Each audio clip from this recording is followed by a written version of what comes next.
ही आहेत रायगडावरील गाढवं. नाव जरी गाढव असलं तरी कृती मात्र माणसालाही लाजवणारी आहे.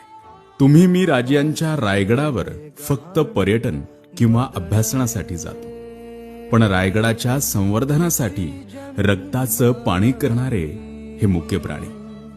गेले कित्येक वर्षांपासून रायगड पुन्हा उभारण्यासाठी हे राबतायत. आम्हाला एक बॅग घेऊन गड चढताना 17दा धाप लागते. पाठीवर असंख्य ओझं घेत हे प्राणी दररोज कसे गड चढत असतील ना. कधी रायगडावर गेलात तर रस्त्यात हे प्राणी आलेच तर यांना आधी वाट मोकळी करून द्या. तीच तुमची एक कृती यांना आधार देणारी असेल. खरंच रायगड पुन्हा उभा राहिलाच तर या प्राण्यांचा उल्लेख अग्रस्थानी असेल. माझ्या राजा रे